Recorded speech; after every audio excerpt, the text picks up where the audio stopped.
So unbelievable. Ladies and gentlemen, I turn it over to Errol Spence Jr. here to give opening comments. Errol, he's joined by his trainer, Terence. Hello, how's it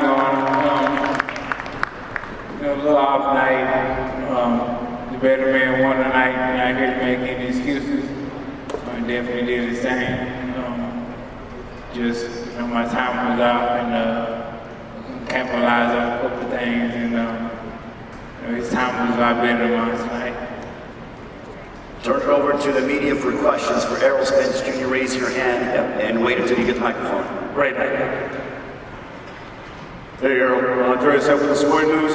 Errol, how was the weight cut for this fight? And I wanted to follow that with a second question. If the rematch had to be at 47, I know you said you want to be there again. Are you willing to do this rematch back at welterweight? Something I got to talk to my management about, but hopefully it's at 154. How was this particular weight cut? Was it a very difficult one, or did you feel at ease with the weight cut? I mean, it's always difficult, but like I said, I don't make any excuses. The better man won tonight. One last question. What about Terence surprised you the most? Was it his timing, his power? What surprised you? Nothing really surprised me. It was just like I thought. It just my timing wasn't good today. Questions for Errol Spence Jr. Hey, Errol, Keith Heidecker, BoxingScene.com. What do you attribute your timing not being there to? Did you feel off physically or anything, or what was wrong in the fight? Yeah, I felt a little off physically, but most times I get through it. So, I thought it was gonna be just like the other time, but I couldn't kick it up a notch. Errol, Sam Gordon here with Las Vegas Review-Journal. How would you contextualize or describe Terence's power, and when did you really get a feel for it for the first time tonight? I got a feel for his power, probably like first, second round. He's a strong dude, but everybody at this top level have some type of power. But I think because my time was out, he was catching me in between shots. Errol, Kevin Idley from Yahoo Sports. My question would be, your face was swelling up really badly. Were you having difficulty seeing as the fight progressed? I wasn't able to see that. I'm sorry. I said no, I didn't have difficulty seeing it all. And then lastly, did you feel when the fight started, did you feel good, or did you feel like it was, maybe one of those nights?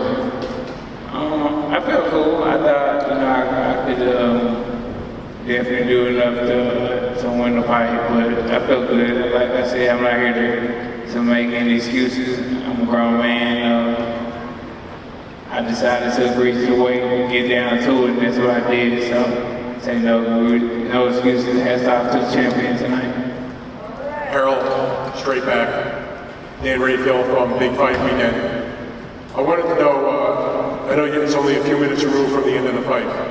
How do you think you're going to deal with this going forward, tomorrow, next week? Are you the kind of guy that's going to just bad night, shake it off, and all is good, or are you going to, stew over this for a while and it's going to hurt them? Nah, I'm not going to stew over it all. I did what I was supposed to do, regardless of the outcome. Anything like that, like I said, I was going to do something, and I promised everybody I was going to do it. So I did it as a man. I stood up on my word, so I'm definitely not going to soak up over this. I'm going to get right back and get to it, hopefully at 154 pounds. And Errol, even though, we know how big of a fight this was, and we talked about the historical significance of this fight all through the build-up, all for the last several years, as we waited for it to happen. I wonder if it's happened. You go on the losing side of this one. Does it at least give you some solace to know that you gave the boxing public something that they had wanted for so long, even though obviously it didn't go your way? Definitely. It was exciting. I hope we'll live to it and lead up to it too. So it's something that I wouldn't change for nothing. And I'm definitely open to the rematch and hopefully be at 154 pounds. Hey, thanks a lot, guys. Morgan Campbell from the New York Times. This question is for Derek or for Errol. Once Bud won a couple rounds and he started to get the momentum, what types of tactical adjustments did you guys want to be able to make? So just really kind of like do our best to take away what he was doing instead of kind of standing in front of him. But I think that Errol, like you can notice, well I can notice his time was awfully bad and he was standing in front of him. So I think that that's kind of was the thing, just the time, reaction time was a little slower. But it's okay, it's like life, come back and deal with it, you get better.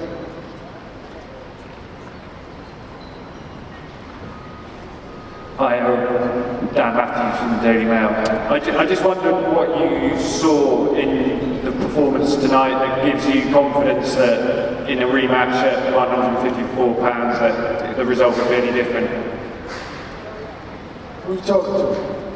Errol. Say it again. Just wondered what aspects of the performance tonight give you confidence that you could change the result even at 154? Because I know I'm a lot better than what I showed tonight, and I know that a lot of things was out for me, and even though Terence Crawford did what he was supposed to do, he was sharp and he was on point, and he made sure he was 100% ready in this fight. Andrew Jones, ESPN and Skater. But first for Errol, I want to ask you, what did Derek James say to you in terms of supporting you after the fight and how loyal he has been to you? And is this officially your last fight at 147 in your mind? Yeah, in my mind, this is my last fight at 147 pounds, so hopefully the next one will be 154. But Derek, just told me to keep my head up. I was off and trying to console me like he's supposed to. And Derek, just in terms of you consoling him and how you feel about this, what's been going to be your process over the next few days to be able to move on and then just go back to the drawing board on it? Well, I think that watching it, I had time to understand what was going on. From the first, second round, I kind of saw what was happening and kind of like understand, okay, maybe eventually maybe catch a good shot, maybe recover, but it didn't work that way. It was okay. I mean, it's life. Unfortunately, this is what happens in big time boxing. Somebody was going to have to be in this situation. Unfortunately, it was us, and we'll gotta move on. I mean, I have to fly to London tomorrow, so I'm gonna hold on this for a long time. May not ever get over it until after we revenge it, but it's just what it is. I mean, it's life, and you just gotta keep it moving. You gotta deal with it, embrace it, and move on. Got two more questions for Errol Spence Jr. Two more.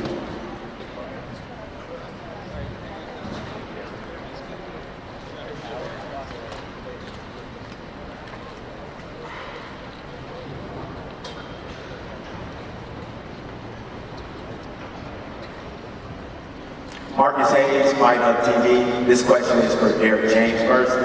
Coach Derek, I want to ask you, we haven't seen Errol take as much punishment as he did tonight. Was there ever a point where you thought about stepping in and stopping the bout? I just wanted to make sure he's okay. Right? I saw him get hit with big shots, but I think that, and you can see for me, I see his legs a little off, but I really wasn't, but then you think about it, the doctor's right over here, we talking back and forth. And then looking at it, and I'm looking at it, the doctor, we're talking. So it's like, not really, but you just never know. And Errol, we saw you go down a couple of times. When you felt Terence's power, particularly in the second knockdown, when you got up, what was going through your mind at that time? Just fight back. I mean, what you mean we're going through my mind time? It's a boxing match, so, I was trying to block the shots he was throwing and come back with shots, but, nothing really was going through my mind. It was just, the same stuff. Last question.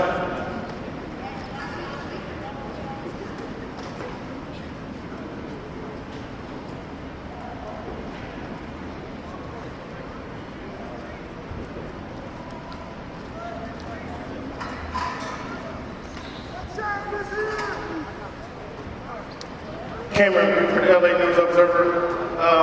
Errol Spence, would you talk to us about what Terence Crawford said to you after the fight? I usually ask that. But he just said the fight, much respect, and that's about it. All right, we will allow Errol Spence Jr. to depart, and you know what? Tonight we saw the two best welterweights on the planet colliding, and I give respect to both men because they went ahead and put it all on the line. Round of applause to both Terence Bud Crawford and Errol Spence Jr. for providing us an unbelievable night of boxing here in Las Vegas.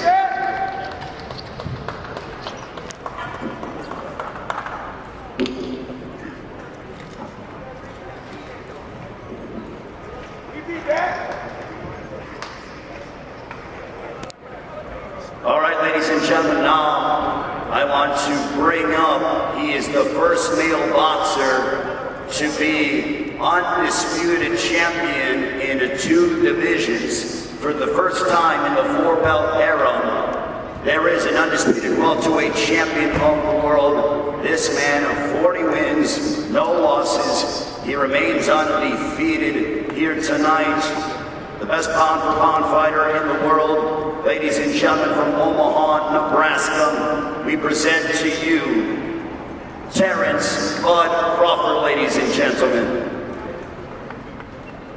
Terence, as we are literally moments removed from your mesmerizing performance, what does this mean for you? I mean, you're the first male boxer who made history, undisputed in not 1 but 2 divisions.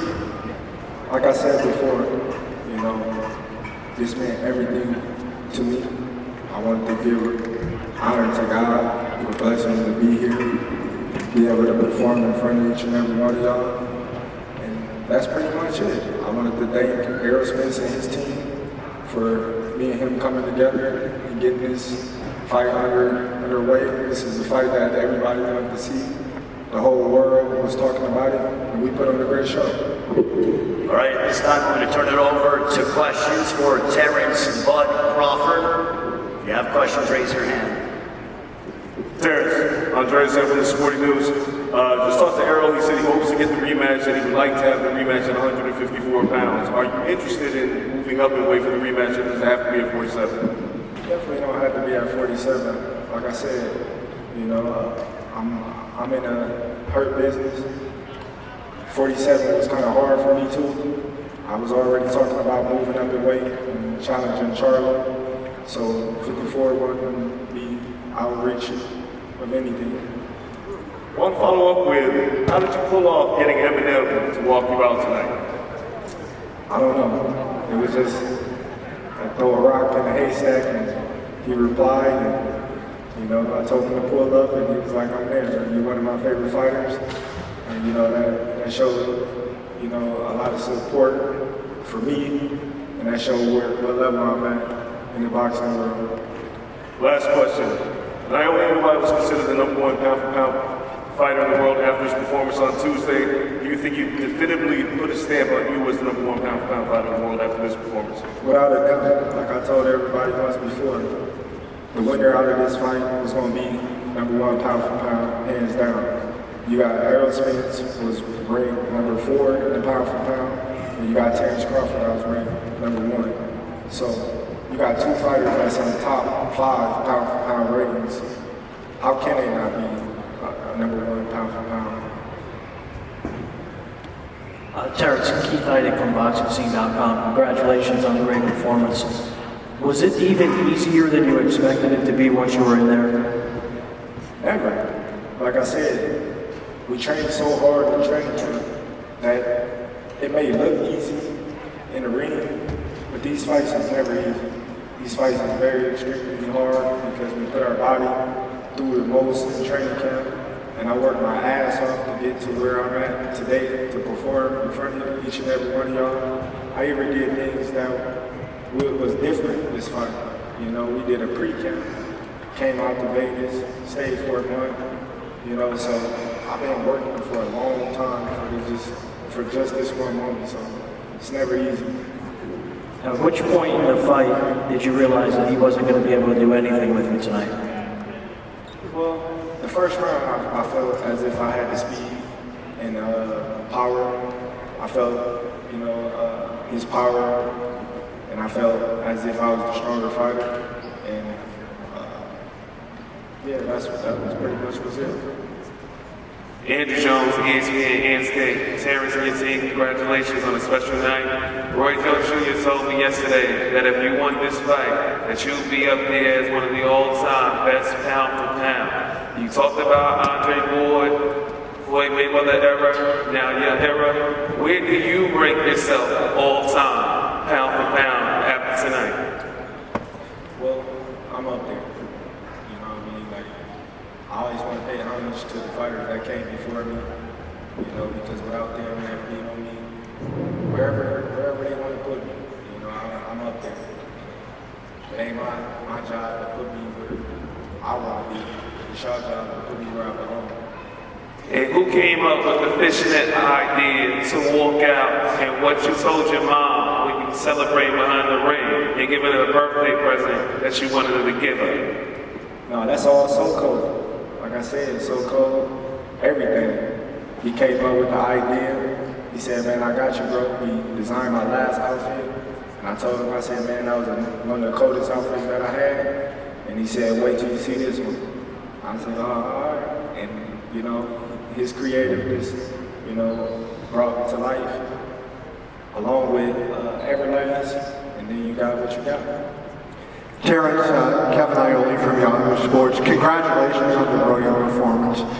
I wonder, when you were with Top Rank, there were many years there would be fights on Fox or Showtime, and they would list top welterweights. I guess it was more Fox. They would list top welterweights, and you weren't even on there a lot of the time, and a lot of fans would get upset about that. Do you feel like now when you look back, like do you feel some sense of vindication that people who overlooked you for so long now, you're at the top of the heap and there's no doubt?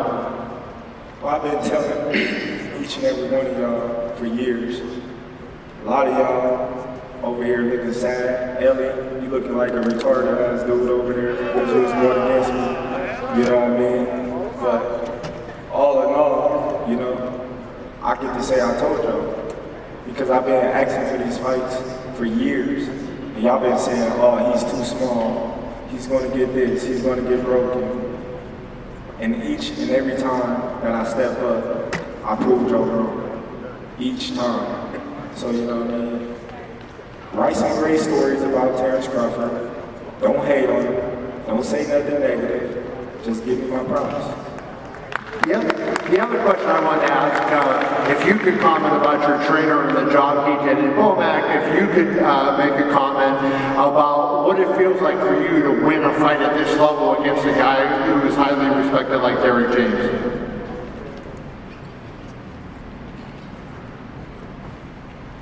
Well, I just look at it like this, man.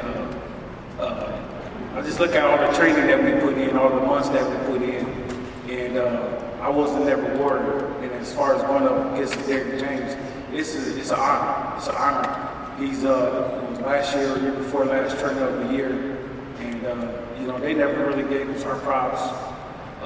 You know the writers and reporters to the artists, all the websites. So. I mean, I'm just glad. You know, it hasn't sunk in yet, but it will pretty soon. To me, I just look at it like it's another day, you know. And you also got to give props out to the whole team. You got Saul Dieguez right here. You got Red Spike. Come on, bro, up here, Red. You got Bernie Washington. You even got Steve Soko Nelson. You know what I'm saying? He helps out a lot. You know, he sometimes you see what we don't see. You got Chet, raise your hand. Chet, the strength and conditioning coach. Where Ashley at? They go Ashley right there. She's another strength and conditioning coach. We got chefs, we got dietitians, we got everything. It's a team effort. It ain't all about me getting my flowers. you're going to give my flowers, we're going to give the whole team the flowers. Terence, Errol working for IFL TV. When I've interviewed you before, you've spoke about the moment in your career that you thought was the best, and that was against Ricky Burns. Does tonight eclipse that moment? No, not at all. Like I was saying once before, I don't think there ever going to be a moment to actually make me feel the way I felt when I was in Scotland that day, because that was my whole dream. You know, I was filled with so much excitement to go all the way over to Scotland. Me, the little bit of family that I had, my team, and to come back a world champion, something that I dreamed of all my life as a kid. My dreams came true that one night. And this is definitely up there because this is a fight that's been talked about for many years. This is a fight that when I walk in the store, my kids watching YouTube, everybody asks me, when you fighting Spence? When you fighting Spence? Dad, this dude says you're scared of Spence. So me always having to hear this guy's name is like a breath of fresh air that I get to breathe because we finally done it, and now it's done and over. Terence, straight back here, all the way in the back. Dan Rayfield from Big Fight Weekend. Congratulations, incredible performance from you tonight. My question for you is, you won so easily, and he says he wants the rematch. How do you go about getting yourself up once again to take on a guy you just completely destroyed? Well, one thing about me, I don't take no fighter lightly. So I'm always up for each and every one of the fighters that I'm facing. And y'all know that from the past of my performances and how I come in the ring, 110% prepared every time I step foot in the ring. And just one other question for you. Once you get past Errol, once that chapter is closed and you have the rematch, have you even allowed yourself a moment to think at any time, like what else is out there for you? Is it a championship at 54, a specific fighter, perhaps middleweight someday? What other sort of goals do you have besides what you've done so much already? I don't know. In 2 months, I'll be 36 years old. I've been boxing since I was 7 years old. I've been doing sports all my life since I was 7. I don't know. I gotta sit down with my team and talk about the future. All right, so now we have a very special presentation to award Terence "Bud" Crawford, the undisputed welterweight champion of the world for the first time in the 4-belt era. We have the legendary Ring Magazine Championship being presented to Terence "Bud" Crawford of Omaha, Nebraska. Yes, sir. Terence, when you see that, the lineage, and now it belongs to you. I love it. To be honest, I wish they would kept it original, but it is what it is. I'm a number one fighter in the division, and it's stamped right here. So for all you guys that doubted me, for all you guys that said I was too small, I was actually too strong. and now everybody, they get to witness greatness, like I said before, and it's the Terence Crawford era. Ladies and gentlemen, congratulations to Terence "Bud" Crawford, Brian Bomack McIntyre, the entire Crawford team. Congratulations.